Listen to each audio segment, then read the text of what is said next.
Are you ready to hear the truth they never showed on TV? What if the Storage Wars star you thought you knew was fighting battles no one saw coming and winning them her way? Most people know Brandi Pasante as the quick-witted, no-nonsense queen of the storage lockers.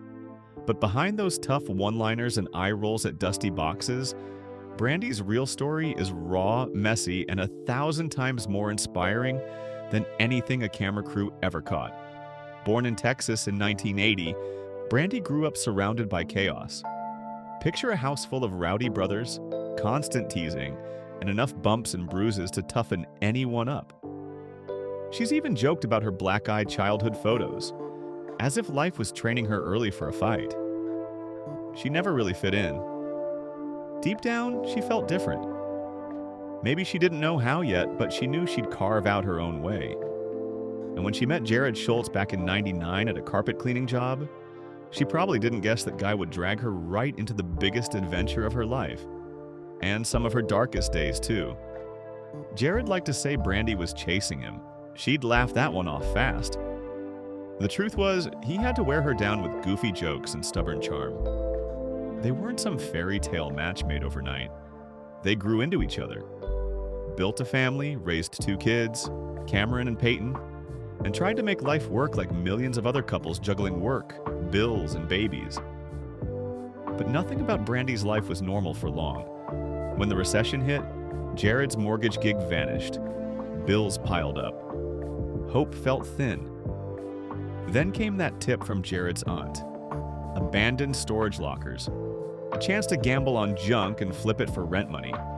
One dusty box at a time, Brandi and Jarrod stumbled onto something bigger than they'd ever imagined. Before they knew it, they'd opened a thrift shop. And a random chat with a TV producer turned that tiny store into the pilot for Storage Wars. One moment they were selling used sofas, the next they were reality TV gold. Overnight fame looks fun from the outside. Big paychecks, big crowds, big noise. But behind the scenes, Brandi's life spun faster than any auction chant. The cameras never showed the late nights at home, the stress of raising kids while filming, the letters from creepy fans, or the nights she lay awake asking, "Is this all worth it?" Her kids were fighting battles too. Peyton was born deaf with a cleft palate. She had surgery at 6 weeks old, and imagine the fear of that. Years of speech therapy turned her into a cheerleader with a megawatt smile. But those early days were hard. Cameron faced a health scare that meant months in a hospital bed. Brandi held her family together with duct tape and willpower, and still showed up to toss bids around like it was just another day. If all that sounds heavy, it was. But what came next? That's the nightmare no mother, no woman, no human wants to face. In 2012, Brandi found herself the target of Hunter Moore, the so-called king of revenge porn. He posted a fake adult video claiming it was her. She opened her phone to vile messages from strangers, harassment that twisted her stomach and punched holes in her confidence. Most people would crumble.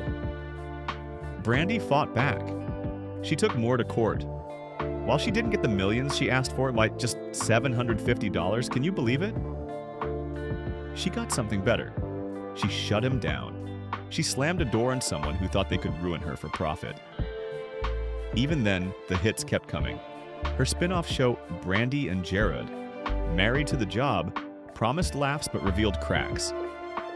Fights on camera weren't staged. Jarrod made cheap shots, Brandi threw real ones right back. Behind the goofy banter were 2 people drifting apart, both too stubborn to admit it was over. But over it was. Quietly, they split. Fans pieced it together like the missing rings, the solo Instagram posts, Jarrod's new girlfriend at his new bar. Brandi stayed silent at first, like she always had. Then she flipped the script. She put a devil emoji over Jarrod's face on the promo for the new Storage Wars season. Subtle? Nope. Satisfying? Absolutely. Their breakup wasn't just heartbreak, it was messy, public, and worse. It got physical. One night at a bar, Jarrod showed up. Brandi asked him to leave, and he didn't. Police say he shoved her. He says he didn't. He disappeared from the show after that. Brandi stayed because Brandi stays. In the middle of all this, the world shut down for COVID. Brandi caught it. She posted jokes about survival rations, a giant bottle of whiskey in her pantry. But behind the jokes, she was sick, tired, and grieving. Her dad passed. Her heart cracked open again. And then Brandi did what Brandi always does. She got up, she kept going.